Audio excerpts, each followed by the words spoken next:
माझ्यासोबत आता ज्योतिताई मेटे आहेत।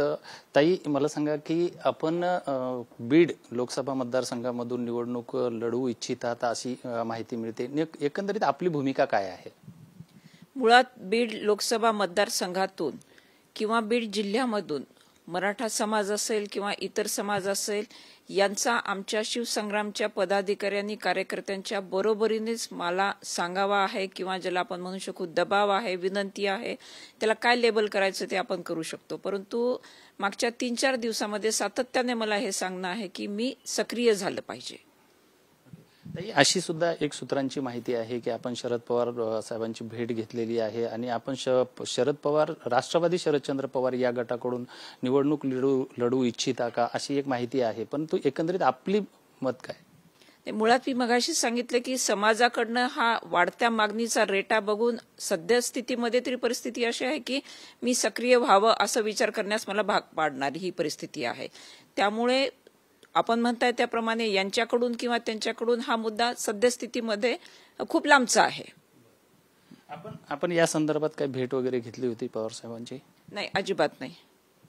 कुठल्या अन्य पक्षांकडून किंवा आपल्याला अशी काही मागणी बोलण्यात झालेला आहे का, किंवा आपण मग स्वतंत्र कशा पद्धतीने आपण निवडणुकीच्या रिंगणात जाणार आहे जर जायचं ठरलं तर? मी मगाशी सांगितल्याप्रमाणे अजून जी मागणी होते आहे मला सक्रिय होण्याची, त्या मागणीचं आम्ही विश्लेषण करू, एकंदर परिस्थितीची आव्हानं आम्ही जोखून पाहू आणि आमची क्षमता आणि समोरची आव्हानं याचं जेव्हा आमचं अनालिसिस होईल त्यावेळेस आम्ही नक्कीच एका निर्णयाप्रत येऊ। यामध्ये कुठलाही पक्ष नसेल का काय, म्हणजे का आपण स्वतःच तिथे असणार आहे? हे परिस्थितीनुरूप ठरवू आम्ही। मात्र लोकसभा निवडणूक लढवण्यासाठी आपण इच्छुक आहात?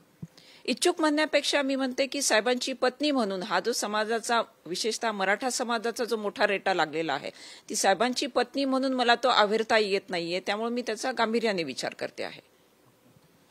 आपण बघितलेलं आहे की विनायक मेटे साहेबांची पत्नी म्हणून, कारण त्यांचं जे बीड जिल्ह्यातलंच नव्हे तर संपूर्ण महाराष्ट्रामध्ये जे मराठा समाजाबाबतीचं झालेलं जे काम आहे आणि आज साहेबांच्या नंतरची जी भूमिका आहे आणि समाजाकडून जो आत्ता सध्या लोकसभा निवडणुकीच्या पार्श्वभूमीवरती ज्योतिताईकडे येणाऱ्या जे मागणी आहे त्या पार्श्वभूमीवरती मी बीड लोकसभा निवडणूक लढवण्यासाठी तयार आहे, किंवा कार्यकर्त्यांची आणि येणारी परिस्थिती कशी असेल त्याप्रमाणे मी या मैदानामध्ये उतरेल असा आशावाद सुद्धा त्यांनी व्यक्त केला आहे। मात्र आता येणाऱ्या काळामध्ये नेमके काय डिसिजन होतात हे पाहणं तेवढंच महत्त्वाचं आहे।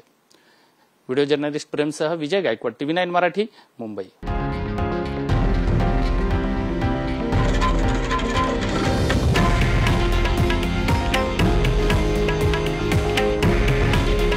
हे आहे देशातील नंबर 1 न्यूज नेटवर्क आणि आपण पाहत आहात TV9 मराठी।